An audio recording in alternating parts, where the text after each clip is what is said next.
Grabin, S-K-Y? S-K-I. S-K-I.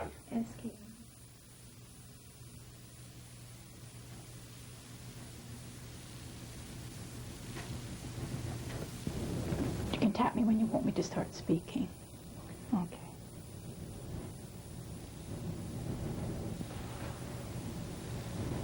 You may begin. Today is June 30th, 1997. I'm conducting an interview with David Grabin. Mr. Grabin's name at birth was Grabinski. The interviewer is Jennifer Phillips. The interview is taking place in Charleston, in the United States of America, and it is being conducted in English. Okay. You can get us both in. Tell me when you're ready to. My name is Jennifer Henricus Phillips.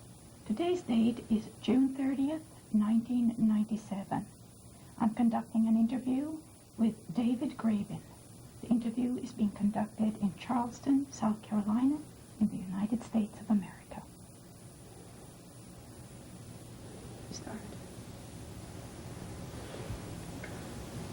Could you please tell me your name and spell it? David Grabin, G-R-A-B-I-N. And what was your name at birth?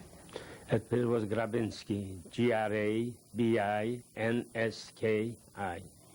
And what's your date of birth? May 22nd, 1919. Could you tell me the city and the country in which you were born? I was born in the city of Sleshin, S-L-E-S-I-N, in Poland. And what is your age now? Now I'm 78 years old. What was your father's name? And could you tell me what your relationship to him was? We had a good relationship. My father's name was Yitzhak. Yitzhak.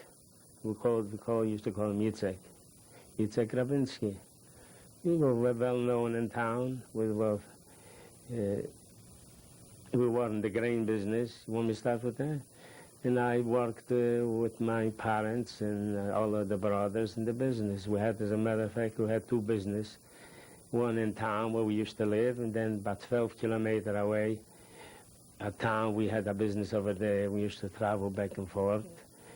And when I was growing up as a teenager, I worked over in the business, and I worked very hard. This probably helped me how I survived, because I was used to hard work. And I believe that's helped me a lot. I was on the road many times when I was still a teenager, let's say 15, 16, 17 years old. I used to work hard already, sometime on the road with the horse and wagons, and with our worker, which worked for us. And we used to ride along. And a lot of times when we came to a town, let's say 20 kilometers away, 30 or 40 kilometers away, and we took the bicycle. And going back, to go home with the money to be early and not to wait till the horse and wagons come, I took maybe sometime an hour, 2 hours, the bicycle to come back home with the money which we we sowed the grains. Your mother, what was her name? Her name was Michla. And what did she do? Well, she was like a housewife. Well, she took care of good of us. We were 7 siblings. And we had a good life. We weren't rich, but we lived very comfortable, especially on the holidays. We all worked together. The Friday night meals,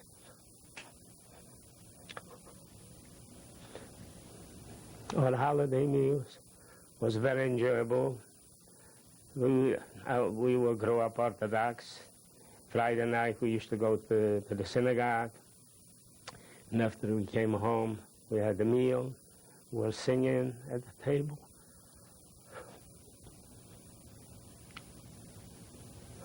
It was very enjoyable. Next, let's say Saturday morning, we got up, we went to the synagogue, we came home, we had lunch, and then later on we had dinner all together. Yeah. when I was a teenager, we're going out with friends, with girlfriends, which I have some pictures of it, which survived with me.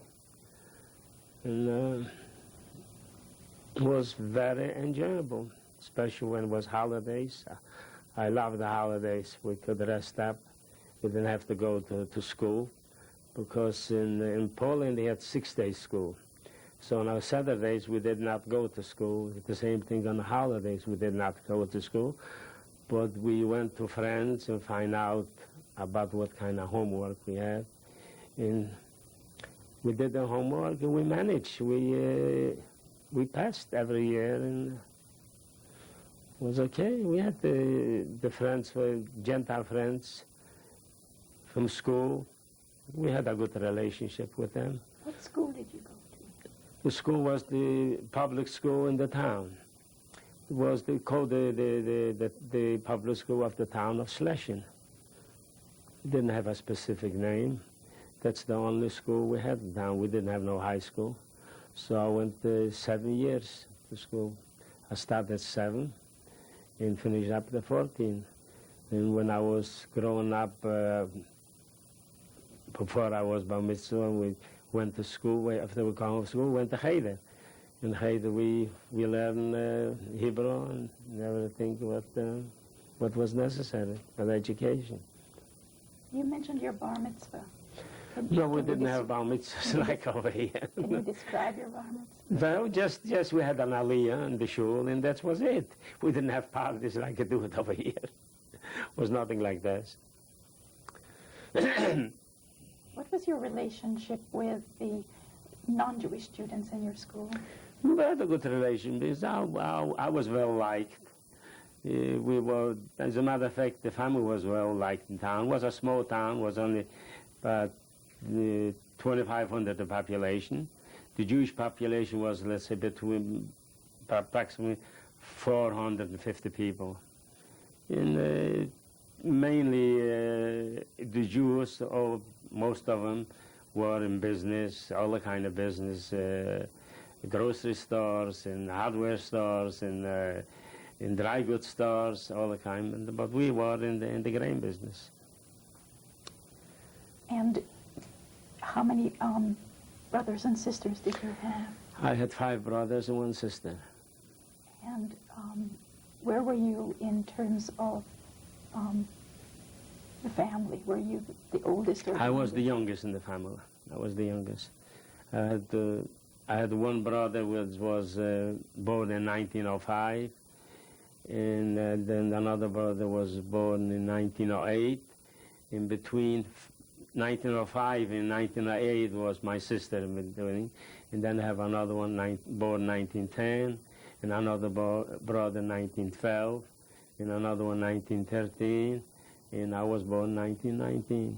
It was a rest in between to the youngest. And what did you do when you were growing up in terms of relaxation or Well, we went, played ball, especially on Saturdays I went out with the friends. And, you know, like young teenagers would do. We walked, we went to the, you know, it was a lot of woods in outside of the town. One time, another town was 12 kilometers away. So we had friends in this town too. So on Saturdays, we met halfway. And we had a good time, several from our town and several from the other town. And that's the way. As a matter of fact, I have a picture for 1 girlfriend from this other town. And when you were in high school, did your relationship with the No, I other did not students- go to high school. Oh, But only finish up public school, which was 7 years. We started at 7, finish up at 14. 14. It was no high school. That's the only school was in our town. If somebody wants to go high school, let's say, the Jewish people, nobody, I think, went to high school. Some of them went away to yeshiva. But the Gentiles, they want to go to high school or to college, they went out of town. And did the rest of your family, your brothers, were they also in the business with your father? Yeah, that's right. It was a family business. And you mentioned traveling around. How, when you traveled around, how far did you go? Well, let's say 20 kilometers from our hometown, 30 and 40 kilometers, sometimes 50 kilometers, 60 kilometers. We traveled because we had workers, and we went along. The workers would travel the horse and wagons. We went along, sometime to come home early on a bicycle, or we came home together with the workers. As you were traveling around, as you were growing up and traveling around, what news did you hear about what was happening in the rest of Europe? Well, it started in 1938 when Hitler came to power. We heard the all bad news. As a matter of fact, in 1938, when the Germans sent out burghers, which were not the German burghers, from Poland, they sent them out and they dropped them in no man's land between Poland and Germany. We were not too far from the German border, let's say about 40 kilometers away. And I remember we used to send the communities send the trucks with blankets and food and everything to help those, because they were for some time until they were let in back to Poland. They were on the no man's land. And we sent trucks and horses and wagons, and helped with food and blankets. That's happened in 1938. Before that, did you experience any anti-Semitism in your town? Very little, not very little. But when Hitler came to power, it kind of escalated a little. It was Polish organization, and they advertised, don't buy from Jews, buy only from the Poles. I mean, that's escalated after 1938. Before 1938, what kind of political organizations were you involved with? I was not involved in the political organization. We had like a library in there where we met and enjoyed some times, which I have one or two pictures from that. And we were getting together and enjoyed the meetings and read the different books, and that was the only place where we were getting together.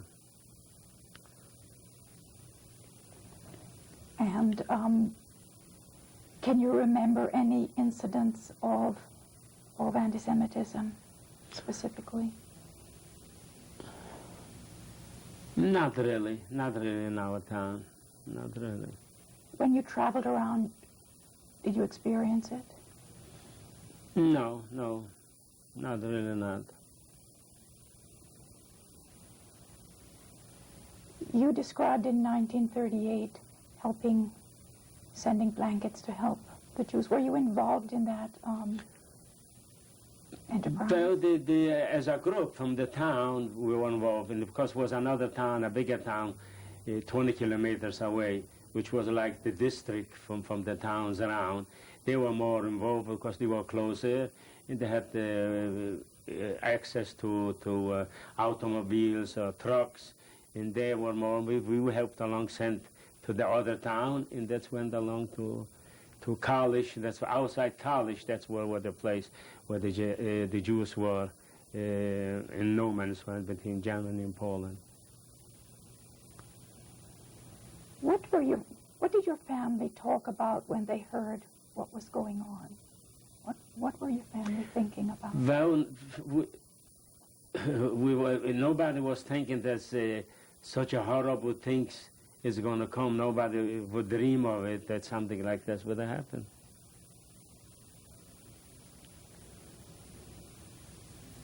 So what happened after 1938? After 1938, because you want me to talk about 1939 when the Germans come in? What happened? Well, in 1939, when the Germans came in, the war broke out on September the 1st. It only took 2 weeks. 2 weeks the Germans took over the whole country. By the way, when they came to town, they ordered the Jews should come to work every morning to report to work. And they ordered they should wear the yellow star. And on the windows, is assigned to put on the Jude. That's where Jews live. The Jews were not allowed to walk on the sidewalk in the gardens. And it was very, but still, whoever it was, we still did not think of anything, expected that it's going to escalate to such horrible things afterward. Did your life at that point change in any other ways? Which, of course, we were changed over because nobody could own any business anymore. Nobody could live only think what they had. I mean, our businesses, Jewish people, was confiscated. And nobody was in business. Could you describe how that happened to your family? Well, they took everything away. As a matter of fact, when the war broke out, we were in grain business, and we had about 12, 15 kilometers away was a famous lake, the name Gopla. To this lake was connected, goes further to the river Wisla, and then all the way to the Baltic Sea. And we had a boat loading with grain to ship it out of the country. We were shipping grain to Germany, mostly to Germany. And when the war broke out, we had a boat with grain, and we lost us.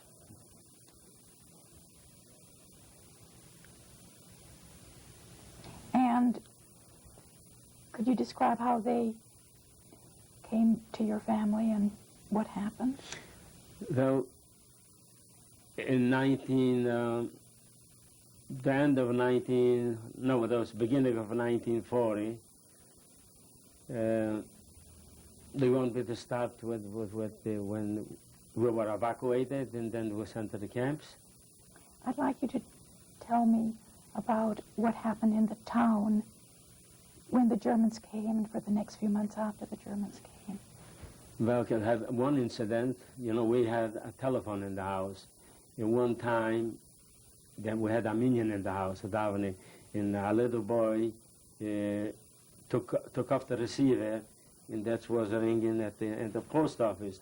Right away, the Germans came around and surrounded the house and arrested my brother-in-law, my sister, and they take them away to the state penitentiary.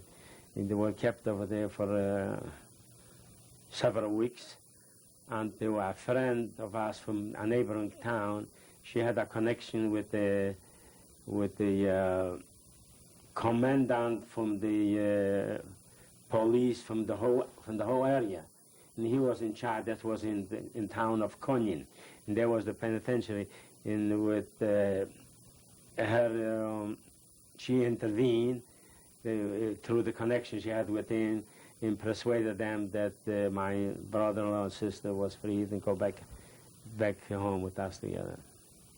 You describe having that the Germans took away your family business. How did your family make a living after that? It was difficult to make a living. We lived, because we still could, let's say, we were in the grain business, so the farmers, we had connection with the farmers. Through this, we went to the farmers, and they give us the flour and all kind of foods, and that's where they helped us. Even Volksdeutschen, Germans who were not from Germany, but we had good dealings with them too, had good connections, and they were friendly with us, and they helped us too.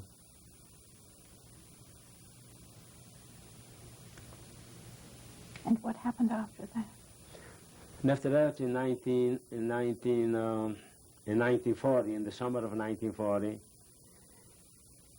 in the middle of the night, he was knocking the doors, Juden raus. You can imagine how horrible this was, the screaming, and I don't know how many minutes to give out orders to come to the marketplace, and I don't remember how many minutes to give us. So we grabbed wherever we could, and he went there, and there was already Jews there from the whole town was getting together.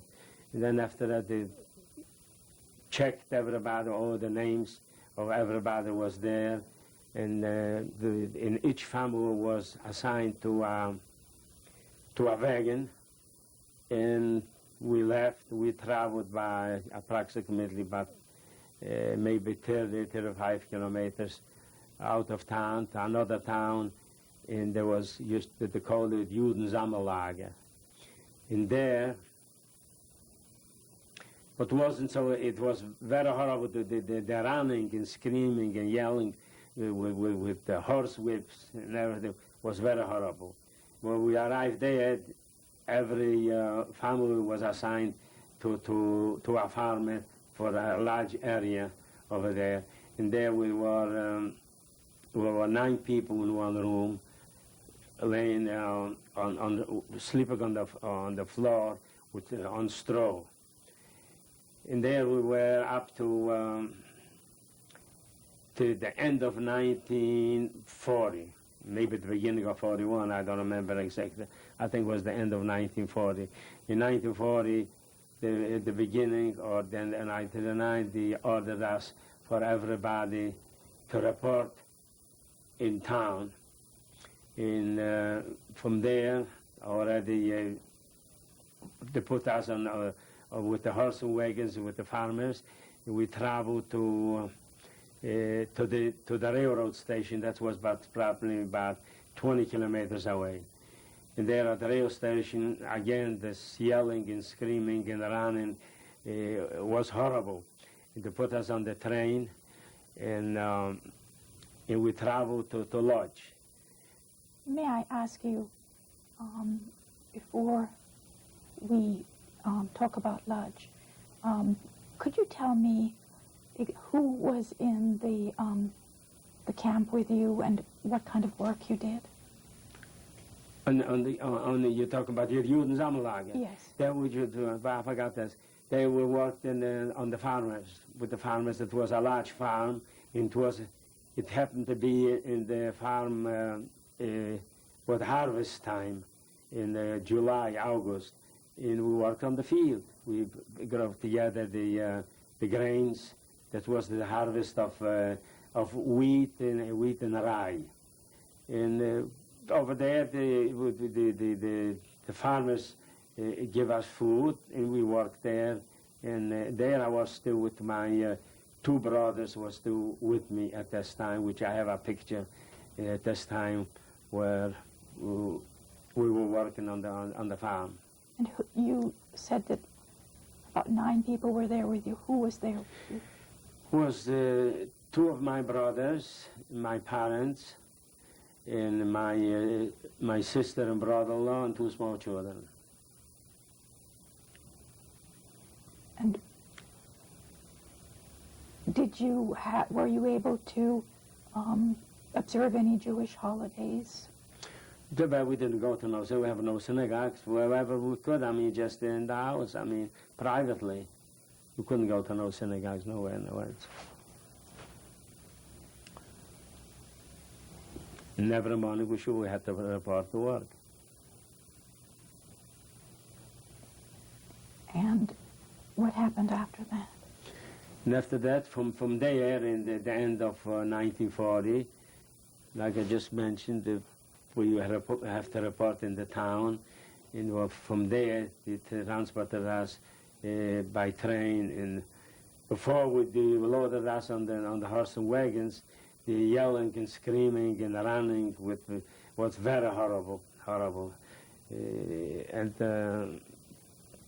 when they put us on the train, we traveled to Lodz. And in Lodz, we embarked, and we went through searching. We had to give everything away, and in the beating and yelling and screaming. As a matter of fact, one of my uncles, he didn't have much. He practically was like a poor man. That was the father of my cousin who survived, and they beat him to death. In there, in Lodge, I was. It was a group. I was separated from my parents, and was selected for a labor camp. And after after the selection, so my parents and all the rest of the Jews were on a different place, and those who are selected for a labor camp was in a different place. But after the day was over, and in the evening, they picked up, I think, about 4 or 5 men. Well, I was one of them, to go and to clean up this place after the whole thing what happened. And after we cleaned up, they took us back to the larger group where my family and the rest of the Jews were. So I had a feeling or whatever, and we went to the guard and told them that we don't belong over here. We belong to the other group, which was selected for a labor camp. So they took us back over there to the other group. And one of my brothers was also in my group, but he selected to climb over the fence. He went to the group where my parents and all the families were. And that's the last time I saw my family.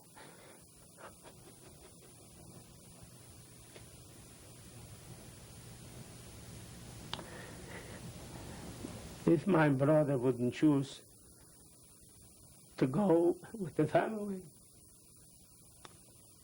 most likely he would survive. For those people who my family was, and was sent to Józef of Bulgarski, and then none of them survived. They were all killed in 1941.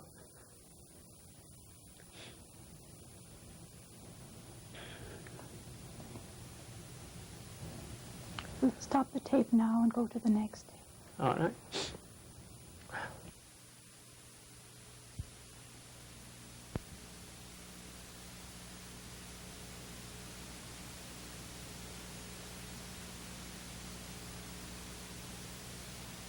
About Lodge, when we finished the last tape, how long were you in Lodge?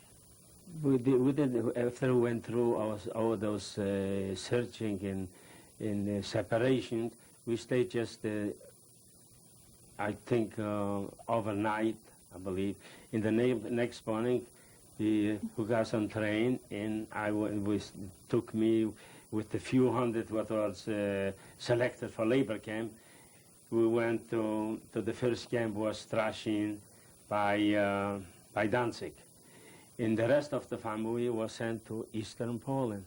And they were, the place was called Józef of Bulgarski. That was in Eastern Poland. When we got to the camp, it called the RAB, that is called Reichsautobahnlager. And there we were building a highway which connected West Prussia with Germany. Can you describe the camp? How large was it? The camp, it was, how many people were there? Approximately maybe several hundred, maybe 1,000. I can't recall how many it was. And there was, besides the group what we were there, Jews from Lodz also was sent to the same camp, which Rumkowski, he was in charge of the ghetto of Lodz, and a few hundred from Jews from Lodz ghetto was sent also to the same camp. And we were doing the same kind of work. And could you describe that work? We were building a highway, I mean, digging and all in loading of those row carts, putting dirt and, running from one place to another. It was those small locomotives, which one was in charge, and he was the power locomotive and was pulling those rail cars with the dirt. We were shifting from one place to the other, and that's the kind of work we did there. Could you describe a day in that camp? How did you get up in the morning? And what Well, in the morning, I think we got up, I believe it was 6 o'clock, I can't recall, maybe 6 o'clock in the morning. We had to give us coffee in a portion of bread. And from this portion of bread, we had to take some of it to work for lunch. And they we had lunch. I remember we didn't have anything to drink. I can't recall. I don't think so. Maybe we took something in bottles, water, whatever. And then we had lunch, and after lunch we worked again. And we finished up by, I think 5:30, I can't recall exactly the dates. And after we got home, they gave us soup, a bowl of soup. It was potatoes, mostly potatoes with sometimes was rice, I believe, I can't recall, a bowl of soup. And that was the dinner. And sometime when they had leftovers, so each day another barrack was called, and they get some extra ones when they had leftover soup. So each day another barrack got what was left over. Who was in charge of the camp? No, the camp was a camp lagerführer, they call it, and they had the guards. This time, what kind of guards we had then? I think it was German guards, and everything was done. That's very strict. I mean, in the morning when we wake up, the guards was watching us everywhere, and then the same thing was police from the Jews help to keep everybody in order, and they kind of got so that's to follow up to have a good reputation. They used to scream and sometimes hit too. How were the prisoners treated? Well, at this time, I would say fairly. So long you worked and they didn't get in trouble, wasn't too bad. So long you stay out of trouble. I mean, to work what you're supposed to work. So you didn't get punished. And what exactly did you do? What kind of work did you do? I did the work with the shovels to put the dirt in those carts, and we was send it from one place to another, wherever to dig up, and the other one another place to fill in, and that's the kind of work we did over there. And as a matter of fact, no, that was already the next lager. One time, I believe was a weekend, a Sunday, I think, took us for bathing to Danzig, and so I had pictures which I had with me, so I didn't know where those pictures going to wind up, and they take away because they give us other clothes and other underwear. So I give it to either a policeman or a couple, and he should keep it for me. That's why the pictures survive with me. I always was so important. If I survive, I would like to have the pictures.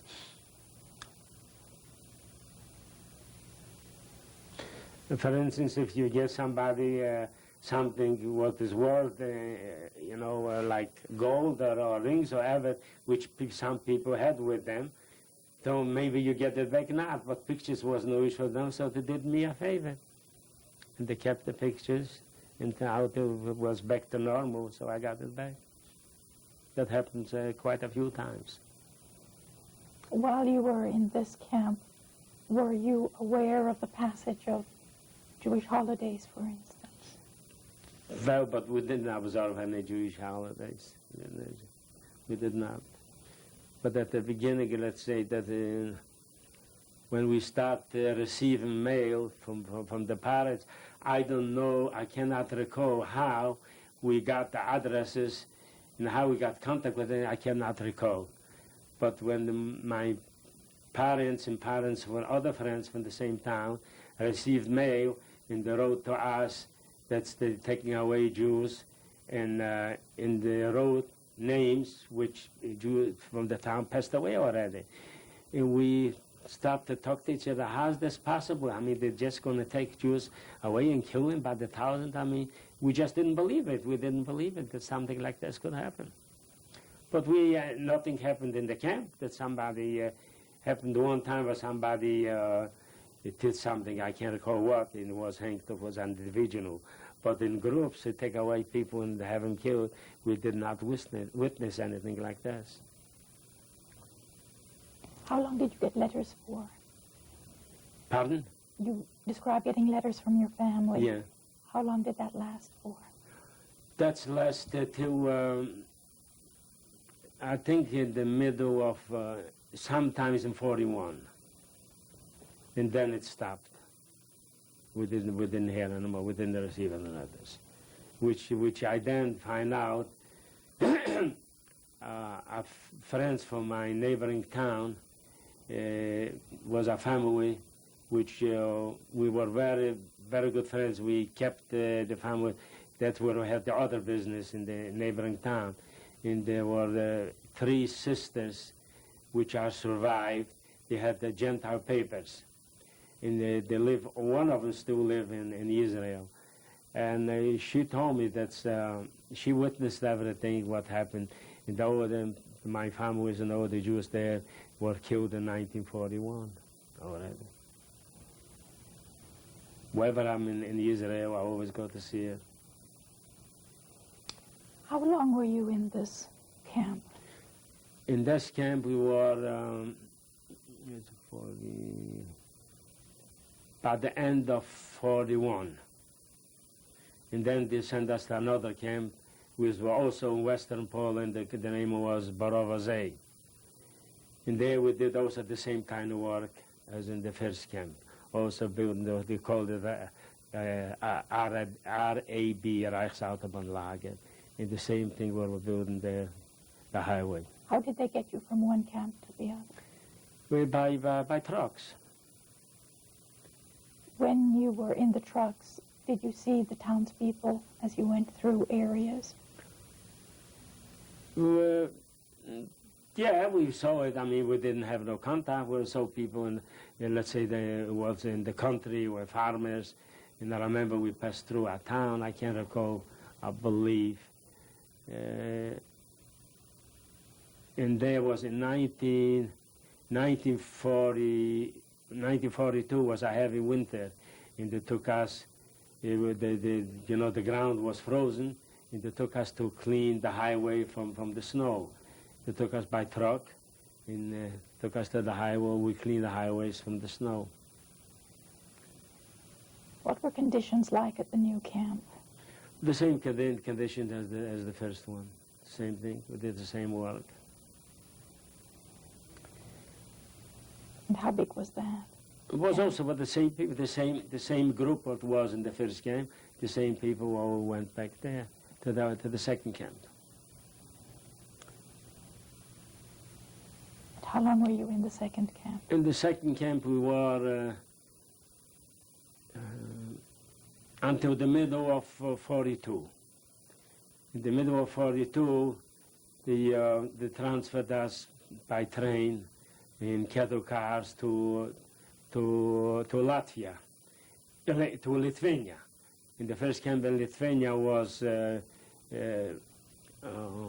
was the name of it? Palimona. That was not far from Kovno in Lithuania. And there we were one time we were unloading cement from a boat, and there we saw a woman who were also working there nearby, and they were unloading crates, empty butter crates from a ship.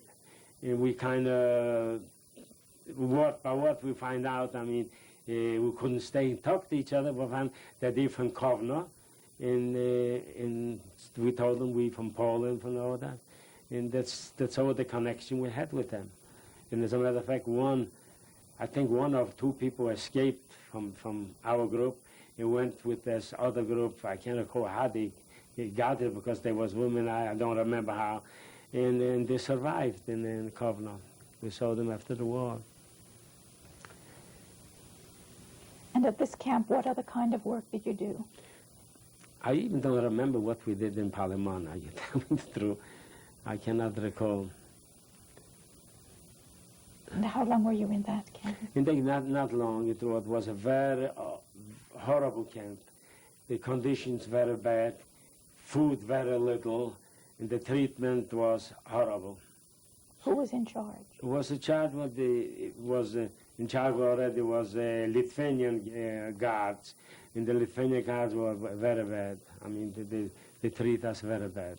Can you describe some of the things that happened? Well, they came and they were shoveling us, beating us with whips and all the kind of things. But the good part was about World War I. We were only about several weeks there. And from there, you want me to continue? From there, we were sent to Latvia by train. And in Latvia, the first camp was Roya. And there, Roya, and we were from trees.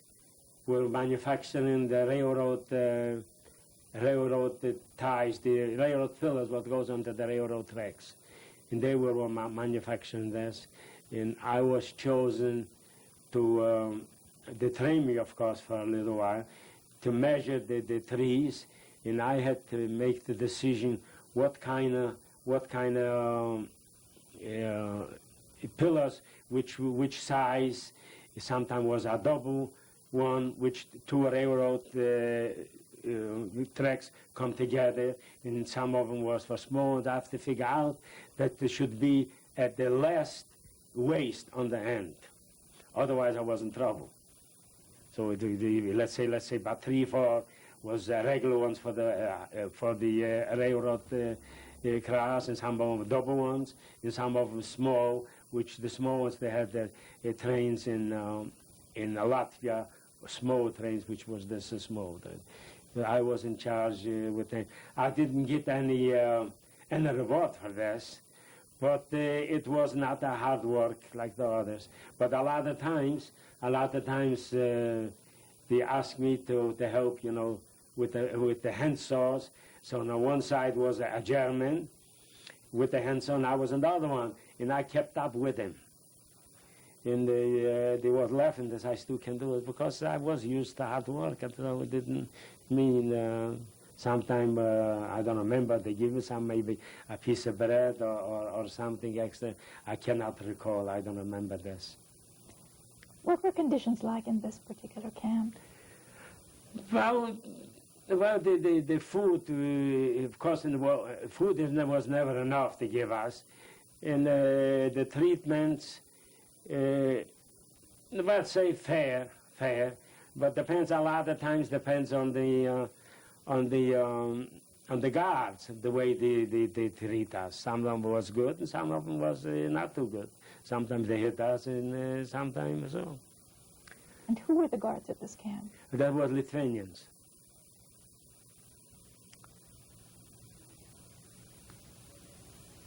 And what happened next? Next, from this camp, I don't remember how long we were there. That was already 42, maybe the end of 42.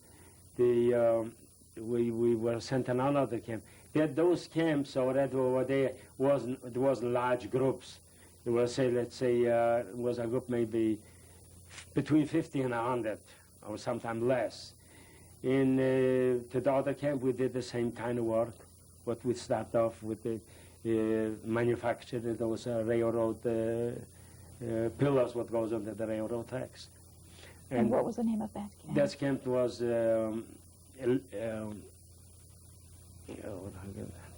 Plensams. In Plens, and that was already everything. What the first camp and the second camp was on the shores from the Baltic seas. The wood came in, the trees came in on the water on the Baltic Sea, and dropped off of different places. We manufacture the pillars what goes under the railroad tracks. And on the way home, the fisheries had the smokehouses, right on the shores near the Baltic Sea. And we were passing by, we stopped, or sometimes a guard let us stop. We were begging for food, so they give us smoked fish. So we ate so much smoked fish, was so much so that the legs got swollen and everything. When you push the finger in the leg, the finger went right in because we ate too much salt. But listen, whatever food you can get in the stomach, it didn't matter to us, it still was food. And how long were you at that camp? In that camp, we were, that was 40, for the end of 40 to maybe 43. Let's say by the part of 43, they sent us to another camp, which I don't remember the name, I believe. In this camp, we were doing the same kind of work, and there was already people who couldn't do the work. They went down from the hard work, and we just couldn't perform the work. So our order came to eliminate those people who couldn't perform the work. So the guards got drunk, and in the middle of the night we were sleeping on the bridges. The bridges called the from wood, and we were laying down, and they were drunk because they didn't know which one to go, but one from the policeman from the camp, which was also Jews, and he had the list. They gave him the list which ones to eliminate. So to start waking up and to out-straighten. So long he was outside, he was shot. And there were, I think, about 6 or 7 of them. And one guard who was trying to wake me up. And the other guy saying, that's his David. And I had still a good name, I was a good worker. So we left, but at the end, he woke me up and several others to take care of the bodies. It was about 6 or 7 of them. We put them on a wagon and pushed away from the camp, let's say several hundred feet between the woods. And we dug a grave and we buried the bodies. And the guards were so drunk, they were shooting everywhere with the guns, and one bullet flew by my ear. Almost I could get killed. It wouldn't matter to them anyway. But I was lucky it didn't hit, but I could get whisked by. And who did the shooting? The guards. And where were they from? They were Lithuanian guards. Yeah. Did anything else happen in that camp that was? In this camp, was also happened. A young boy, he was probably 16 or year old, and the guard, the main guard, was pushing him around, and because he didn't do good work anyway, and he said to him, why don't you kill me? I said, kill me? That's a Kleinigkeit. He took him behind the wall and took out the revolver and pulled a bullet in the back of his head. Say, that's a Kleinigkeit. It's a small matter. Was there any other things that happened in that camp? I think that's in this camp that's about all happened. When were you there until? That's always happened in 43. And then 43, let's see, the end of 43, the shipped up to another camp. The other camp, the name was LA or LA, something like this. And there we were doing, we got away from those railroad trees. We did all, like we were working on the railroads, repairing railroads. I did all kind of works. And in this camp, LA, there were one time from Poniewiec, Lithuania, they shipped several hundred women to this camp. And they were in the same camp with us. I mean, of course, it was a separation. And then in LA, we were about till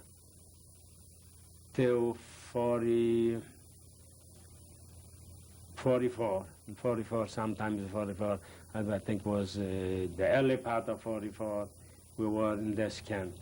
What were conditions like in this camp? The conditions, food was very little. People were dying. As a matter of fact, a couple of my friends from my town died there from not having enough food. And there we were up to, I remember every now and then, the SS and Gestapo surrounded the camp, and they take away several men. And they took them away. What we find out, they call it stitch punk, whatever. And there, they did the kind of work, they dig mass graves, and they burned them. So we find out about that. So wherever they came to surround it, everybody was running in hiding, not to be caught and sent away, because wherever they came to Brook, they take them away, nobody came back. They were killed along with them. So one time, I was running in one story high, like a brick wall, and then was like an attic. And I climbed up there high, I got there 1 story high. How I got up there, I don't know. It seems to me that Rabbi Shalom put me up there, because could you climb up 1 story high without anything? I don't know. I still cannot figure out how I got up there with me and another friend. And after they took other people and they take them away, so we came out. You described being in the camps with friends from your town. Were you together as a group throughout these travels? Yeah, we was always in the same group, several of them from my town. We always been, sometimes we were separated for a short time, and then we got together. As a matter of fact, one friend of mine, he was a cook. He was he was working in the kitchen. So every now and then, I believe when he had something extra, he helped me out, and that's why we managed always. We were the same people most of the time together. That was in LA. Let me see. Let me think something else. That was already, at the end of between 43 and 44, I think was the Christmas holidays. In a convoy from soldiers, German soldier was passing through, and the SS and Gestapo was roughening us up, and they stopped and they got into a confrontation with the SS. What you doing to those people? Why don't you go to the front and fight like we do? Well, sometimes you see people who are a little bit more softer. That happened to him. I never forget this. That was about the end between 43 and 44, during the Christmas holidays. What happened after that? After that, we, let me see what that happened there. Yeah, what happened, one from the women from the Poniewiec, we got to know each other, and people recognize who is a nice fella, who can be trusted, and that's the one woman was there with a daughter. And she kind of got fond of me, and she came over, and she had a lot of money, and I asked me to run away with her daughter, and I refused. I say, a lot of people tried it and never came back, was killed. And I'm here, I wouldn't take a chance like this. They took me like a nice guy. And there was, that's in the beginning, I believe in the middle of 44, sometimes they were transferred from LA to Riga. And the name of Konzentrationslager was Kaiserwald in the city of Riga. And there we were, I don't remember, maybe 2 months, 3 months. And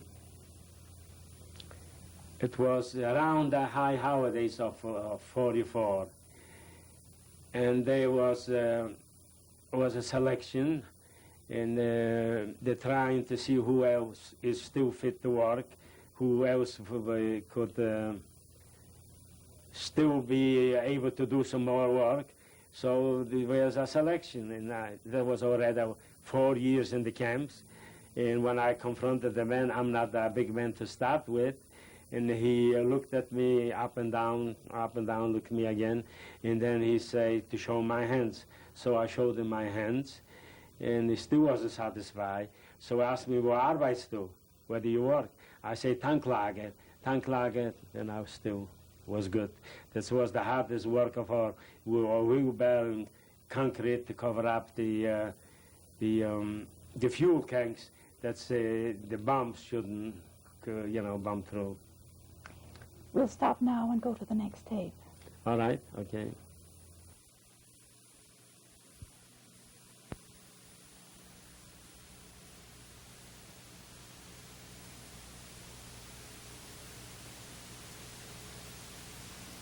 At the end of the last tape, you were talking about being transferred to another camp, Riga Kaiserwald. Could you tell me when this occurred, please? That was, I believe, was the end of the summer. I can't recall exactly.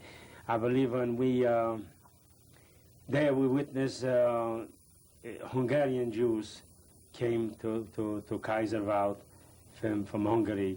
And I remember that the Hungarian Jews couldn't take those hard work and anything. They were not used to it. They were very soft, too soft. And they were jealous of us that we are already there. And they call us Lengar Jews, they Polish Jews. And they were jealous that we survived this much, and they are dying. They cannot take it. It was difficult for them to understand how we survived, and they were very weak, and they could not take it. They were dying. What kind of work did you do? No, I was rebuilding the concrete to cover up the fuel tanks. That's the kind of work I was doing in Kaiserwald. And who was with you in the camps at that time? From the same friends, from my town, and a lot of people were the same. That's all the same group.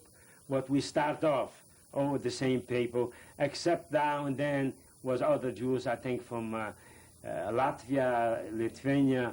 Some were shipped in the group. Of course, the women from Poniewiez, Lithuania, and the group got larger. I can't recall how many people. From there, it was by the end of the summer. They put us on a boat, and those who still could work for them. And from there by boat we went to Stutthof. Stutthof is another famous concentration camp near Danzig. And over there, we weren't too long in Stutthof. I can't recall, not a long time. I even don't remember what kind of work we did there in Stutthof.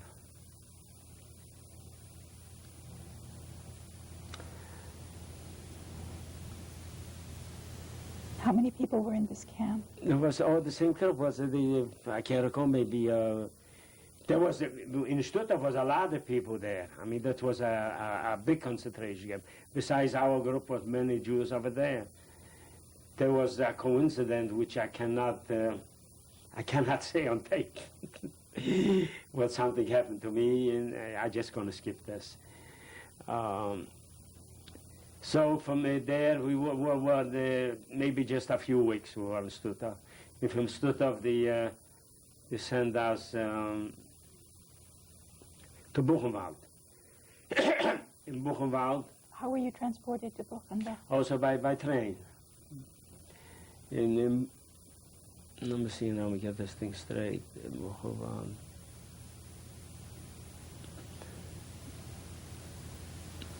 I think it was late in the fall. I guess we got to Buchenwald was in the fall already. What year was this? Year of 1944. 1944. Well, either late summer or maybe around the holidays of that. In Buchenwald the camp was so full they did not have a room where to put us, that they put out last time I forgot to, a tent, and they call it the tent camp, tent lager. The whole group was there under this tent. And at night, I can recall we were laying on the ground, and for a pillow I took a rock under my head, and that's was instead of a pillow. And I remember in Buchenwald, where the first time Buchenwald was bombed, I think it was by the English, or maybe the English and Americans, and to the guard towers in the outside the camp, the headquarters from the SS and all the guards, most of it was destroyed or damaged. And then after that, it took us to the places and to clean up, and the screaming and yelling and kicking and beating with whips and everything. That's we are the cause of it, and we suffered even more for this. You described being there for the Allied bombing. What was it like, and what did you know about what was happening in the rest of Europe? Well, we had an idea already. That's I don't remember. We knew already in Buchenwald the situation. To tell you the truth, I cannot recall. I knew anything what was going on. I don't think so. I think until April we just realized when we from Buchenwald to send us to. No, when we finished with that one, when after the bombing, that happened in the middle of the day.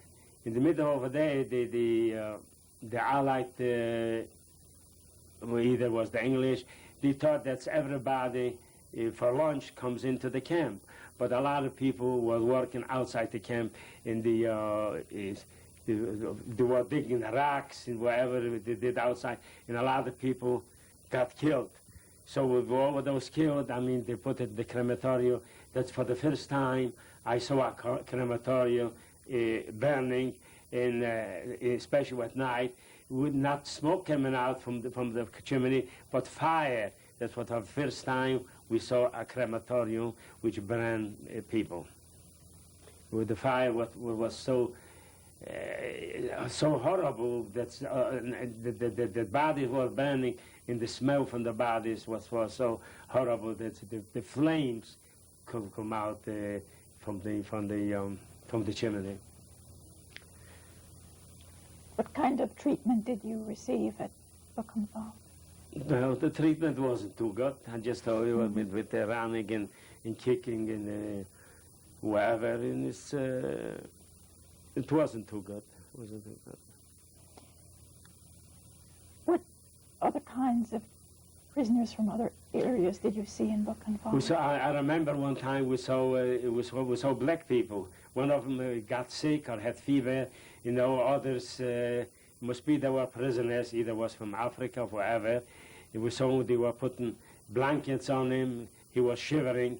That's for the first time I saw a black man.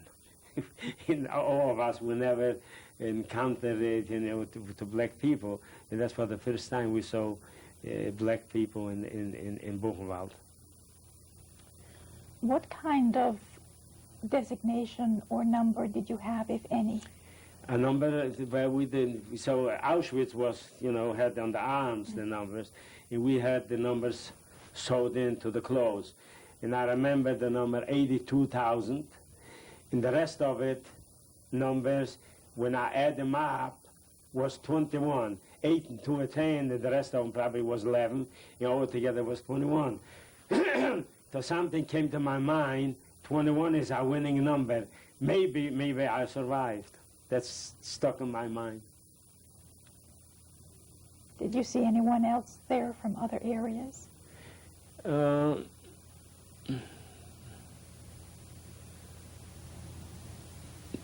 can't recall that in Buchenwald, no. What happened next? Next from Buchenwald, they sent us to Reimsdorf. There was another camp. I just recall that there was when I was still in Latvia, that we were transferring from one camp to another by train. We stopped the train, and people should go out, and then somebody needs to go to the bathroom or whatever, and we saw Russian prisoners. And the Russian prisoners didn't look better than us. They were treated sometimes worse. They were also very poor clothes and very poor fit, were very skinny and everything. That I can recall that we saw Russian prisoners. And they were treated sometimes worse than they treat us. And after you left Buchenwald, when did you leave Buchenwald? What time of year? It was the late part of 44. Late part of 44. And we came to Reimsdorf. In Reimsdorf, there was the work we did. There was factories they were drawing gasoline from coal, and that's the kind of work we did. I was working in the the underage canals, wherever, to undig or to repair something. That's the kind of work I did. And there also was bombing every now and then. I remember one time the camp was bombed, and a lot of people were killed, and the bodies were always thrown everywhere. I can remember parts of bodies were hanging around from the wires, from the electric wires or telephone wires, whatever, parts of bodies. Everything was mixed up. Even the guards to say around, whoever, whoever can save themselves to save. And what were conditions like? Well, the conditions, food was very little. Everybody was hungry. And it wasn't too good. There we were until I was already later on in the beginning of 45. I got, let me think something. I'm thinking what I missed anything from the previous camps. I don't think so, whatever. So in April the 12th exactly, and I was already sick. I had diarrhea, and I was very weak, and they put me in a place, they call it like a hospital, and they put you there either to live or die. If you not die, they're going to kill you. So on April the 12th, they woke us up the middle of the night that the camp is going to be evacuated. And where I was in this cold hospital was separated from the main camp. And a friend of mine, the one I told you before, was a cook. He was from my town. He came and said, David, they're evacuating us. You have to come out from here, and because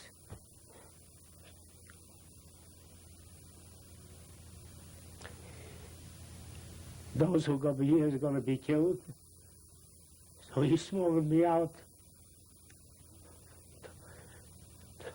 to the main camp. And I was barely crawling, I was very weak. So I got there between the other people. And they load us on a train. And just flat railroad cars, that wherever they could get, or even not close up cattle cars, wherever, just flat cars. They put us on those cars. And we left, about, I don't know, it was after midnight, wherever. The train left, and they were going back and forth to find a way how to get out, because the front, we could hear the shooting from the Americans. It was about 25 kilometers away from us. So the train left, and in the morning, the train was bumped, and a lot of people were killed. Because from the air, they could not see that's his prisoners or Africans, whatever. And from then on, we had to march. We called this the Dead March. We marched for 3.5 weeks to Theresienstadt. Could you tell me about what that march was like? Could you describe it to me? The march with no food, no water, no nothing. Whoever could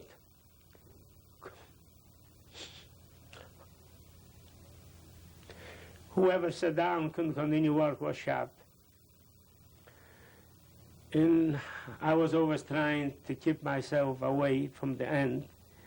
I don't know how I managed to keep kind of walk towards the middle, that I shouldn't fall behind. And because for some reason I didn't want to die from a bullet. So whoever overnight, when we rest overnight, either was in a farm or some kind of building. And in the morning was so many dead that those who survived had to climb out from between the dead.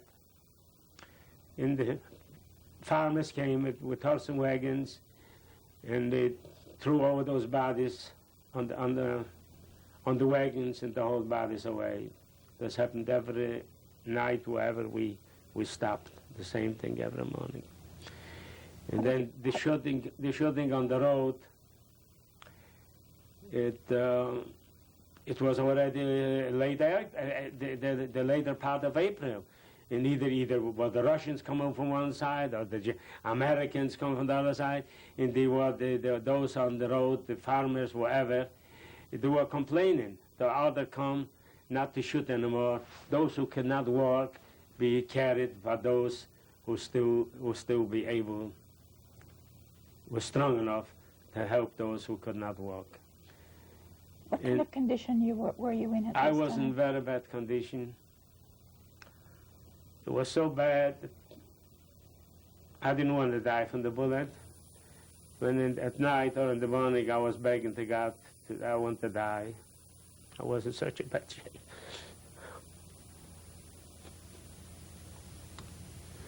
I did not want to die from a bullet. I said, God, take me away.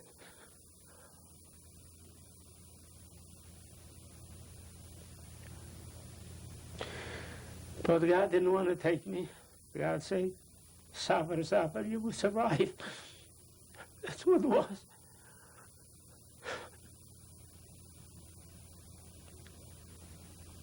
So when we were passing through, we were walking in groups, let's say about 100 or 150, and then another group, so not to attract from the air for bombs. And farmers, whoever, realized, so to put food out on the road. Whoever, those who were strong enough were in the front, could get to it. But people like me, I didn't have the strength to run or to grab anything. When we're passing by towns already in Czechoslovakia, the people were throwing down food from the balconies, and whoever could grab it, I never could get anything because I was too weak. I couldn't run. I couldn't. Those who were strong enough still I'll be able to get something. So finally we got to a place, last place was Leitmeritz. It was the last, was a camp, the last one before Theresienstadt. We got there in the evening, so they put out big pots with coffee, and the people were like wild, like animals. Everybody was trying to run and get some coffee. So the coffee was spilled, nobody got anything. So we stayed there overnight in the Leitmeritz, and in the morning we marched to Theresienstadt. I don't know how far it was, I recall. I think it was during the day. When we got to Theresienstadt, everybody was getting a slice of bread, just a thin slice of bread, and I was so walking with a slice of bread, and somebody ran through and snapped the slice of bread from me. So I didn't have nothing. So I went back, and I was begging and crying like a baby that somebody stole the slice of bread and didn't give me another one. And that was it. Could you describe Theresienstadt when you arrived? When we arrived, they put us in all different places. I remember I was in a place, was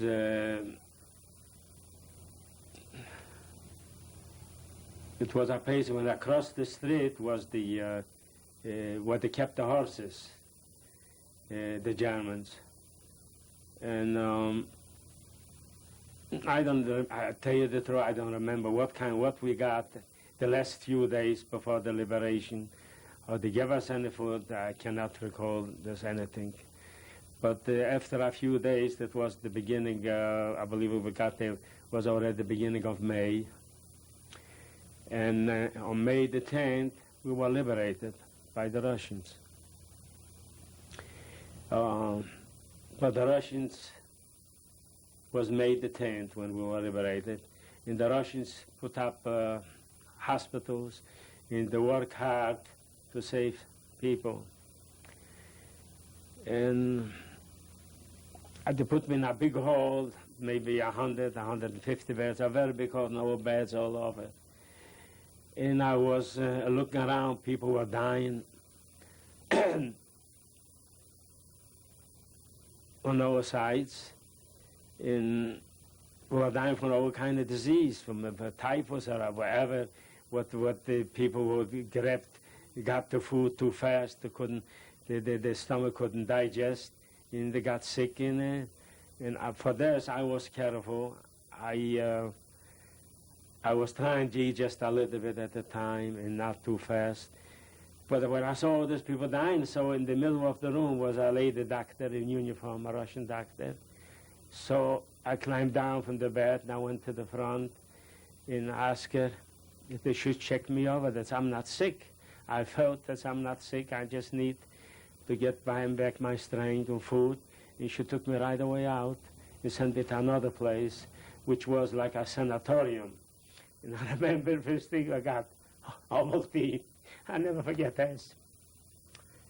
And then, so little by little, I came back to my strength, and I tried to eat not too much and not too fat, whatever. For this, I had sense enough. But a lot of people did not have sense enough to do those things.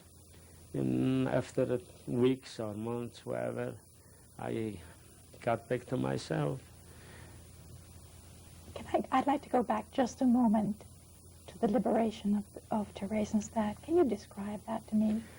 Well, the liberation, I mean, everybody was happy. I mean, we see we're finally going to be free. It was hard to believe. And still, we were here shooting in the mountains. Of course, with Theresienstadt, and the outside was mountains. We'd still have occasionally shooting. I mean, but was after all, after the liberation, maybe the Germans with Russians, and but we saw that the German army was marching day and night, with no guards. It was just going. going towards Germany in the thousands and in the thousands. So I remember one thing. When did you see this?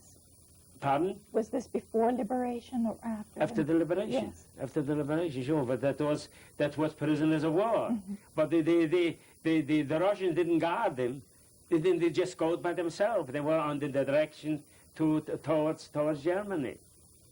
I remember the few days when I got already a little bit strength, we got out from the camp, and not far from the camp, they broke into a warehouse. There was cans, all kind of different canned food. It was, I think, canned food from the meats and all this kind of stuff, and wherever we could. That was already a few days after the liberation, and so we came back to camp and we got some of the food, but I was very careful with the eating, what I eat, and what I should not eat, and to be careful with it. Once you regained your strength, what did you do next? Next, we got acquainted. I got acquainted with a friend, which later was my future wife.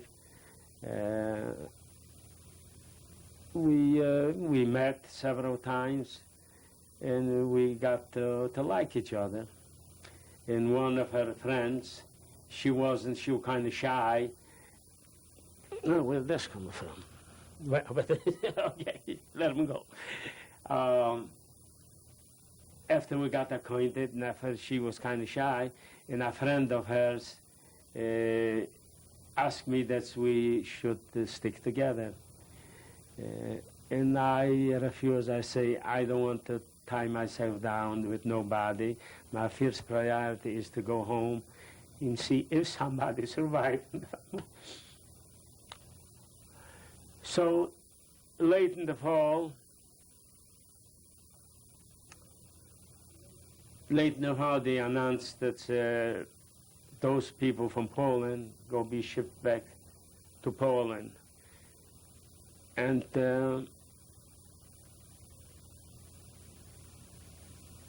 they give us some kind of identification papers, little cards. I have one of those cards somewhere. I couldn't find it. And they load us on the train, and they shipped us back to Poland. And my future wife, she was from Lublin. So across the border in eastern Poland, she went off with her friend. And we, from our town, was 5 of us. We all stuck together. We traveled all the way to western Poland. That was eastern Poland. We came from western Poland close to Poznań. That's why I have to travel through all, from one end of Poland to the other end of Poland. And when we came to home, we all kind of stayed in one house. I don't remember which house we stayed. We're all together. And a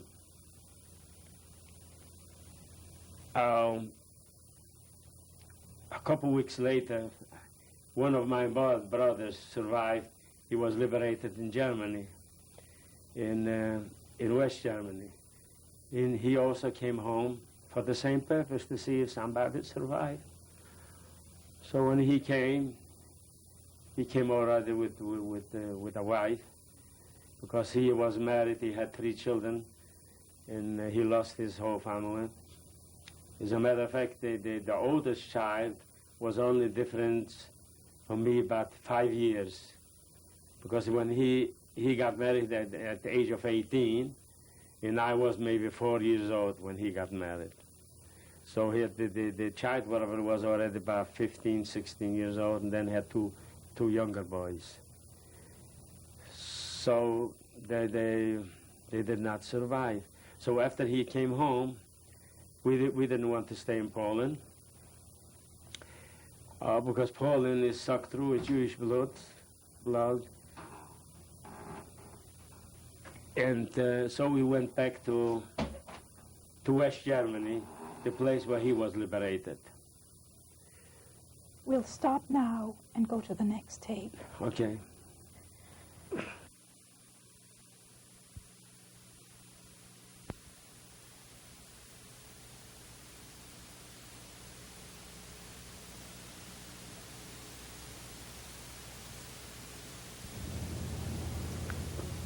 Interview with David Grabin, tape 4.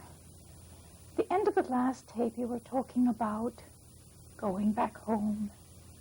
What did you find when you went back there?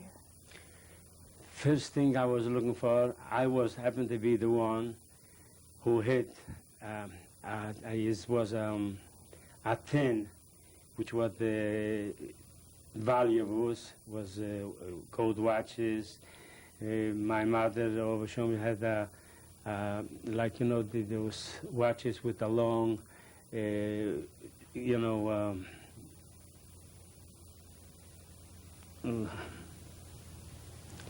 a long gold string, you know, to the, in some other valuables, I can't recall, man. Anyway, so happened that I was the one hit it. It was in a place where we used to have a sukkah. And I went there and was digging, I couldn't find nothing. But really, I didn't do it a good job. It was right then when the Germans knocked on the door and used the house, and it just was minutes. And I probably left some, you know, signs, wherever the neighbors, whenever I come home and I saw the neighbors with the gold teeth, and all of a sudden they got rich, and it was the whole family. So I knew there was no use for me to look anymore. It's gone. Yeah. So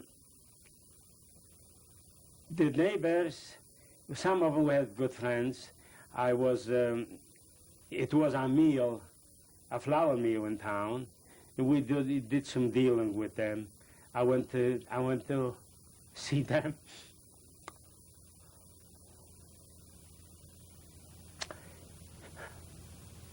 It so happened the worker who used to work for us with the horses, he worked there. So they knew already what happened to the Jews. So the one who used to work for us embraced me and hugged me. And the people from the meal invited me for dinner. And it was a lady over there that had a little boy, and I happened to notice the boy had the shot off fingers a little bit. There was maybe not more than 6, 7, maybe 8 years old. And I thought, what happened? So she said when the Germans left, there was everywhere ammunition and grenades. He picked something up, and he lost his other fingers. And so the other people, I didn't have much contact with them, but those are just a few of them which were, we had dealings with them, and the one who used to work for us. As a matter of fact, one day he invited me to his house for the lunch or dinner. That was before my brother came back. So when my brother came back, also went there, and those few people were friendly to us. And when we left, after my brother came already, when we left, we didn't want to stay there because the whole Poland is the whole ground is soaked through with Jewish blood. So we didn't want to stay, so we left. Let me see that. So we left, but after we left, we heard about that's the ones who were still there. They didn't leave yet. That's they received a letter. That's who, if we want to live, we should leave.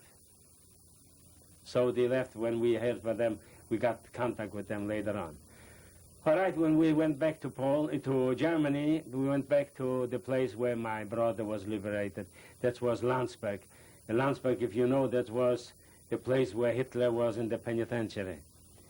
Landsberg. And the Landsberg was one of the first and the largest DP camp in Germany.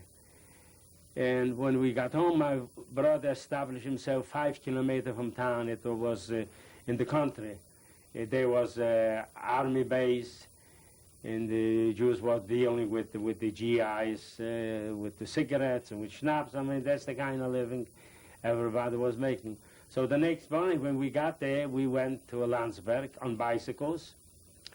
And where the camp was a very steep hill. We were walking with the bicycle one side by the other. But let's say when we got close to the top, about 10, 15 feet away, my future wife was crossing the street. And I say to my brother, I know this girl. So I yelled at her, she stopped. And we were very happy to see each other. And she was working for the UNRWA. The UNRWA is this United Nations Relief Organization which took care of the DP camps. And it happened in the middle of the day, and she had some kind of feeling to just to go out in the middle of the day. If she wouldn't walk out, I would never see her, because there was about 10,000 Jews or more, and I would never see her. And so from then on, we started seeing each other, and we got married a year later. And in the time you were in Germany, where did you live? We lived in the place 5 kilometers from Landsberg. There was like a little country town. There was, like I said, the army base, and we were dealing with the GIs, selling them, buying cigarettes and selling them other things, and that's the way everybody made a living. What happened after you got married? So after I got married,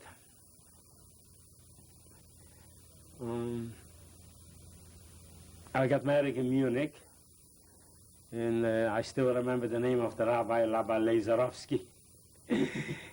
Things like that you never forget. And what date was this? It was November, I believe, 22nd or 21st or 22nd, I forgot. Right? What year? Of year 1946. 46 we got married. And we didn't plan to have a family, because we were, our mind was to emigrate. He did that, emigrate to Israel or to America. But so happened, my wife did get pregnant in 1948. Let me see, my born was in 1947. My son was born February 2nd, 48. We came to this country in 1949. My son was 17 months old when we came here, when we came to Richmond.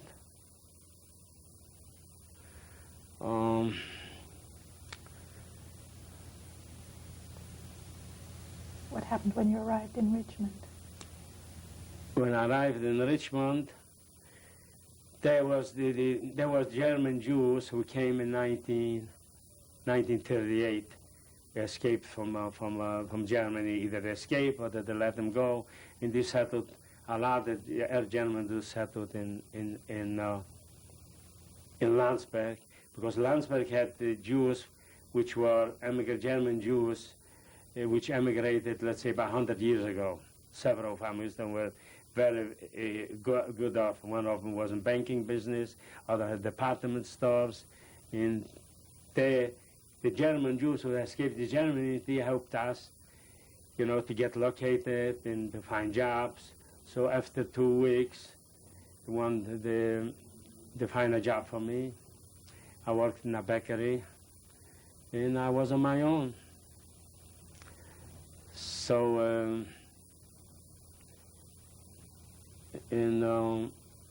again, I didn't plan. My wife got pregnant. We had a daughter was born in Richmond. My daughter was born in 1950, May the 1st, 1950. So we had 2 children. And so I worked in the bakery for about 4.5 years. The people were very nice to me. I had a nice job. I made a nice living. And it happened to be a strike. They wanted to get the union wants to go and get into the place. I didn't go out on the strike, and I kind of, I don't know, I could get hurt too to passing the union line, but thank God nobody hurt me. And one time, the leader from the union came to the house, because they find out that my first work was to paste the boxes which we put the bread in. And that was where I started off. When the people went out of strike, they were looking at everybody, so I got evaluated to a dough mixer. I became the dough mixer, and they found out already. So the union men come to me to the house, and I say I should go out on the strike, otherwise I became the dough mixer, and that's what prolonged the strike. So I say, how can they come off that Mr. Brown brought me here? And that wasn't true. So I can't leave him. So anyway, that didn't bother me. And the strike was over. At this time, I was making $1.35 an hour. That was in 1949, 1950, 51. It was good money. I don't know, you were here at this time. So after I worked there for 4.5 years, Shabbos I didn't have to work because we always was a commercial bakery. And we always back from one day to the other. Friday we worked for Shabbos, and Shabbos we were closed. And Sunday we worked again. But during holidays I had to work because I didn't work Rosh Hashanah and Kippur, but other holidays I had to work. So I went to shul, and people got to know me. And it was a family who were builders, contracting, but they were building houses. And one of the sons had a butcher shop and delicatessen and kosher groceries. They were looking for somebody who should work for him. So the father and the son came to my house and talked to me that if I would like to go to work for them. And I just was thinking, I say, well, this would be a good opportunity for me not to work on Shabbos and Yom Tov too. It's a kosher place. It could be closed Yom Tov too. So I accepted the job. And in the bakery was two owners, one Gentile, one Jewish, partners. And the Gentile told me, David, whenever you're going to become a citizen, I want to be a witness. So I say, Mr. Herbert, I'll let you know. So it was in 1955, I believe. Yeah, I think normally it could be 54 because I waited 6 years. Anyway, I got the papers and we went to the court, and people were naturalized. And I called him, and he said, be happy to. And I had another witness, you'd have two witnesses. And he, they asked questions, and I did pretty good with the questions, and then the judge asked me to read. So I started reading fast. He said, that's enough, that's enough, that's enough. So anyway, before we became the citizenship papers, Mr. Herbert asked the judge, he wanted to speak. So the judge said, okay. Say the judge, he say, since David left, it's already, it's probably a year or two, and I'm looking still for a man like David. I haven't found yet. He say, we need in this country people like David. That makes me very proud the way he said it. My wife had a little bit tougher time to pass. She didn't kind of know all the answers, so she was very funny. She says to the judge, why don't you ask me what I know? So the judge, what you know? I know President Eisenhower. That was then when President Eisenhower was president. So she passed through. So we became citizens. Okay, where I go from there? You have grandchildren? Yeah, I have grandchildren. How many do you have? I have 10 grandchildren. Let me see after that else. Yeah, after the liberation,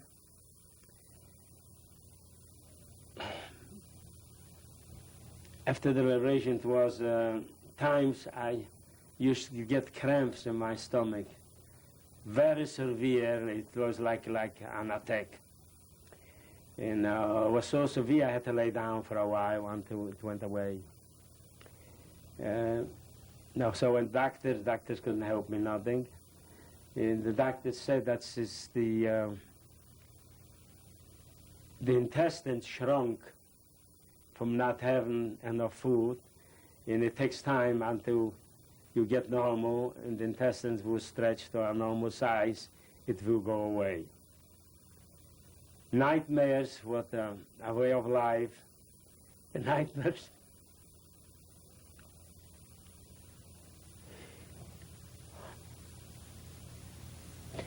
The nightmare was so horrible, I screamed and yelled at night. And my wife watching used to wake me up, David, David. It looks like I came back from another world. That's happened for many, many years. Until even occasionally, today it still happens. But not as much as before, like it happened before. It would happen several times a week with the nightmares. If you had a message to tell people who will be listening to this, what would you tell them? Tell them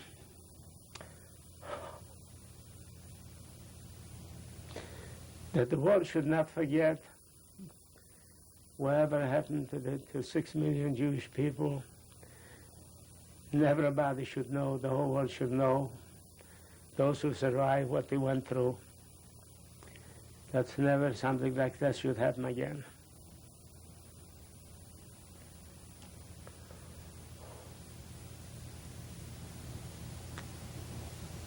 Is there anything else you'd like to say?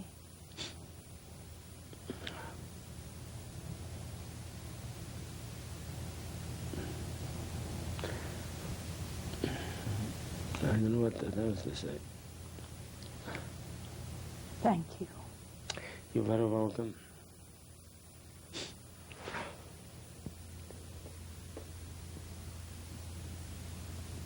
When was this photograph taken? That's what I think.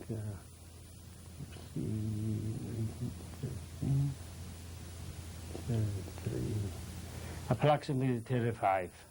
1935? 34, 35. And where was this taken? This was taken in a place where my brother was in the army, Gniezno. And who is in, Gniezno, Poland. and who is in the photograph? Who do you want to say from the left? Yes. From the left is a friend of mine, who is my age. And the next soldier is his brother.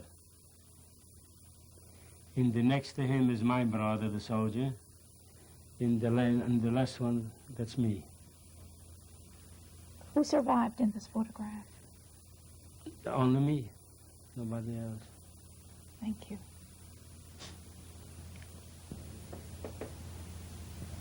When was this photograph taken? This was taken approximately, could be 37, 38.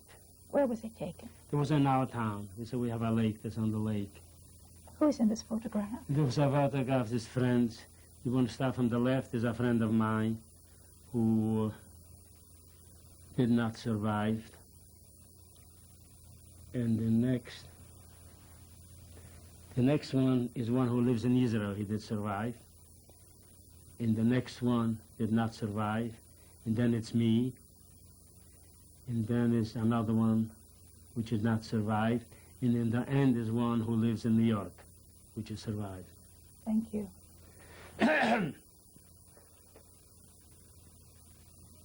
When was this photograph taken? That was taken approximately, also about 38. Where was it taken? It was right in the hometown. And who is in the photograph? It's my brother-in-law and their child and my sister. Did they survive? None of them survived. Thank you. When was this photograph taken? Also in 38, I'm not sure. And where was it taken? In my hometown. Hmm. It's taken the place where you go to the post office. I remember the place. And who is in the photograph? And the photograph on the left, that's myself. And then it's a friend of mine. She's the sheriff's daughter. and another friend of mine, and another friend of mine. The rest of none of us survived. Thank you. When was this photograph taken? Also approximately 37, 38, I can't remember exactly. And where was it taken? In the hometown. And who is in the photograph? The photograph, that is a friend of mine from out of town. It's from, I remember the town, I forgot. And myself. Did she survive? No, she did not survive. Thank you. When was this photograph taken? It was taken in, almost sure it was in 38. And where was it? Also hometown, that is in the library, where we met there and we had a good time. You see the food on the table, we enjoyed ourselves. Who's in the photograph? And the photograph, the first one from the left, it's a friend. I think she's older than me. I believe she survived. She was in a sanatorium in Poland. I heard from friends in Israel that she survived. I never got in touch with her. And next, it's me. And next is another friend, which is not survived. And another girlfriend, not survived. And the next one is the one who lives in New York. And the next one is a friend, which next to her is my brother, one of my brothers, did not survive. And the next one, and the next one, and there's none of them survived. Thank you. Who is this a photograph of? This photograph is the brother next to me. And that was sent from Germany. He was a war prisoner in Germany, and he was working in a place, the same kind of business what we were in. And he was very well liked there. As a matter of fact, one from a Gentile from our town was also working with him the same place. And until 1944, when he came home, I saw the man, the Gentile who came on. He said, in 44, the Gestapo came in and took him away, and that was it. And where was he when this photograph was taken? That was in Germany. That was sent from Germany, the place where he was working. Do you know the name of it? Yeah, the name is Loborg Bezirk Magdeburg. Thank you. Max Habedank, Loborg Bezirk Magdeburg. When was this photograph taken? That was through the 1929 when the Germans were already there. You see this yellow stars we were wearing. We had to report to work every morning. And it was the situation.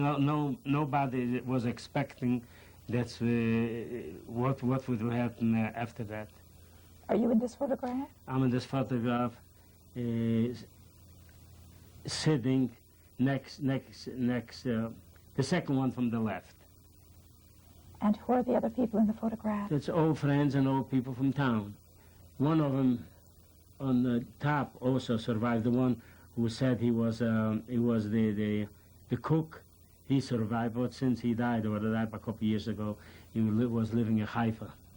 And where was this photograph taken? It was covered in town, where you see with the shovels, with things, tools. We were going to work for the Germans.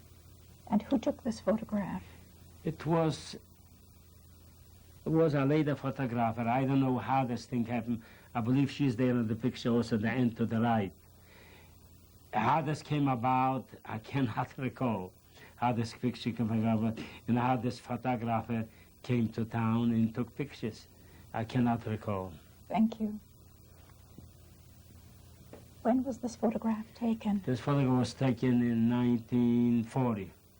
That's the first Judensammellager.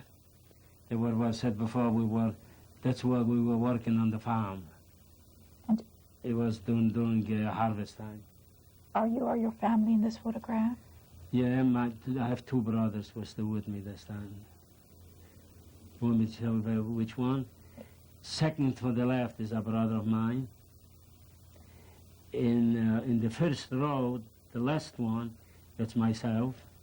And behind me is another brother. Do you know how many people survived from this group? Except me, nobody.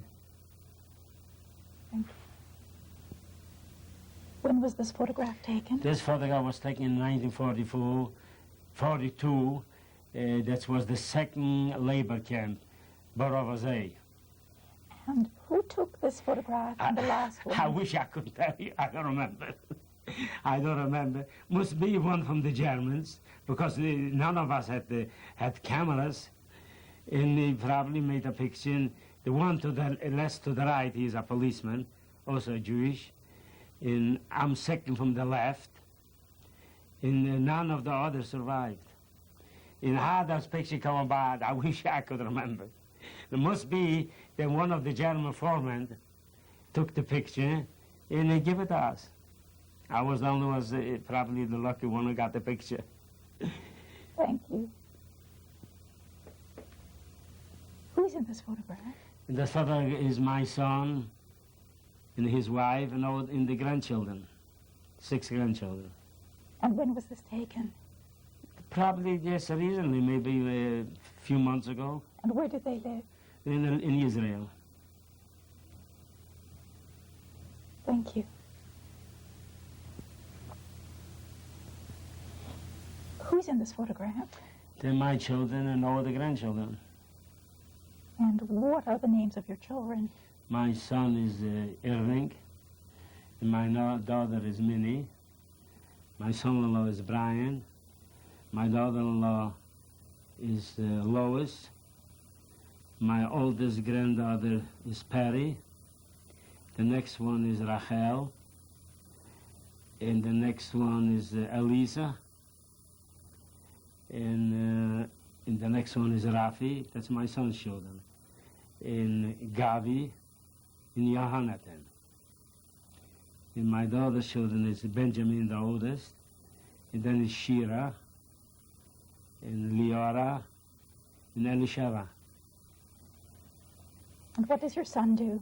My son is a computer programmer. He works for a company in Telerat. He's one of the largest companies in Israel. That's his first job, and he's already with the company. It's now going to be 82, 15 years. And your daughter, what does she do? My daughter, she works for the American Embassy School. My son-in-law works for the Railroad and Port Authority. The reason they chose him, he used to work for the Transit Authority in New York. And that has a connection. That's why they hired him. And they're very happy there, making a living. They don't get rich, but they're making a living. You can see at the faces. Now, I want to make a point over here. You see when two survivors, you see what it is from 2 survivors. If more survivors would survive, how the population of the survivors would be. Let's say Baruch Hashem. Baruch Hashem.